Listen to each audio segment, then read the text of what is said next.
brought people together for this convening is we felt that there was a real need for a space to bring diverse actors together. Many people were having conversations in their own dedicated spaces, but what we really needed to do is for them to have the conversations together in the same space. The idea of coalition building is a really important thing, in that in the same way that we overthrew apartheid in the 80s, we can overthrow the system of energy that's oppressive now through coalition building. So my biggest takeaway from this convening is simply that our energy system needs to be by the people, for the people, in order to benefit the collective versus the individuals that control the energy power. We are all experiencing similar challenges, be it the government sector, community, civil society, labor organizations, that we really need to have a lot of partnership and collaboration, and to understand that just transition, it's centered around people. The end of coal and even how the transition is designed basically means there'll be energy poverty in the rest of the region, and that conversation is not happening and is extremely dangerous. Unless we come and share, develop a common vision for everyone, we're not going to get the change we seek. And socially owned, yes, it doesn't mean ownership. I just learned today. It means a variety of other things. It means getting energy at an affordable cost, developing in a relationship between the municipality and oneself as a community organization. These sort of convenings are critical for that sort of conversations to emerge.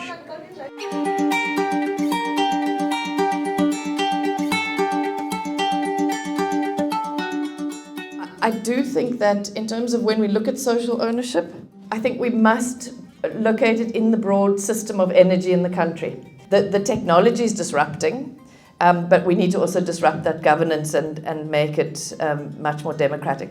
We do need new models and approaches. We are saying as COSATU, we want a social ownership that do not disadvantage the working class worldwide.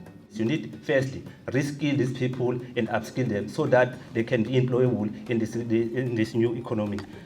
Because South Africa is very quick to take decisions haphazardly that will affect people on the ground, just to praise other countries. This is why we are here today, in order to try and give solutions which are speaking about us, with us involved. What time frames are we looking around? Because if you look at saying democracy in our lifetime, that is a very long time, but we have to act now.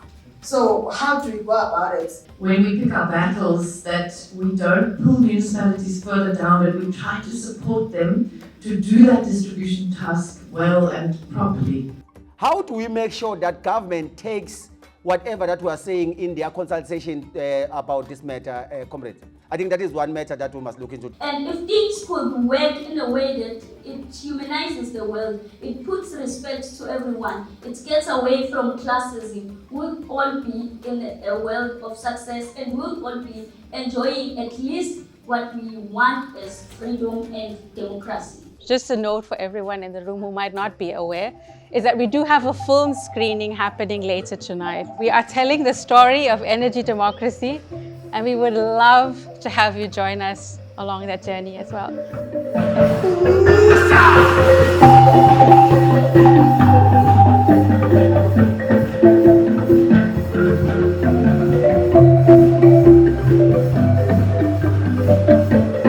It's very much us, the small fry, who are really dedicated to a cause and trying to win this battle through every avenue that becomes available to us. From the very small starts on the ground, we are saying that, no, we will make decisions, we will make choices. We will be the people who are setting the agenda, and this is what we want it to look like. Thank you guys for the great movie.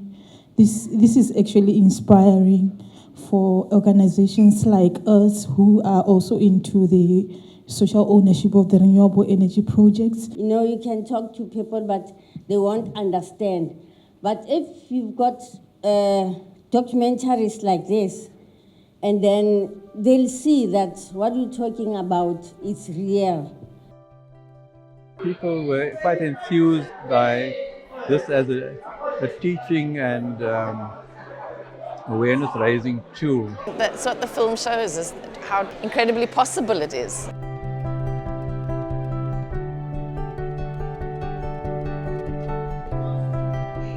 And throughout the day and a half, a lot of people kept saying to me, we're coming together like this for the first time.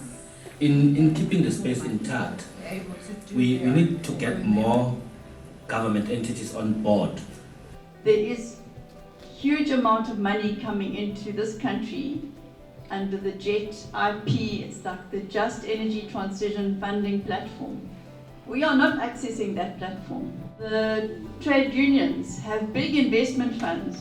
They are not investing in renewable energy. How can we put these things together and take some kind of control over this process? It's happening, and it's going to happen without us. What's not coming through is how powerful I think socially owned energy can be in terms of responding to the crisis of energy.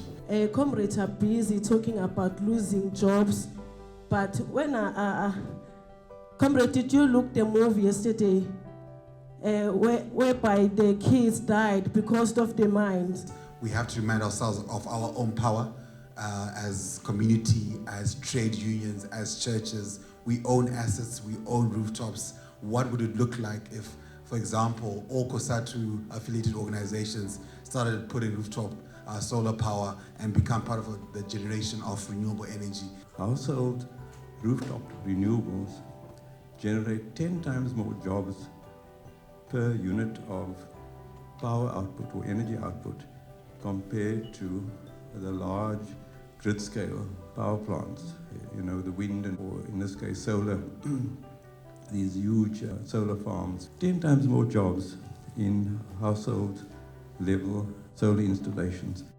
Thank you so much for bringing your energy and your knowledge to this space to allow others to learn and to grow as well. Just convening this space is really a positive first step towards getting us to have the conversations together, towards perhaps connections and networks that are going to help us to work more closely together and to build those into real tangible projects in the future as well. Asina mali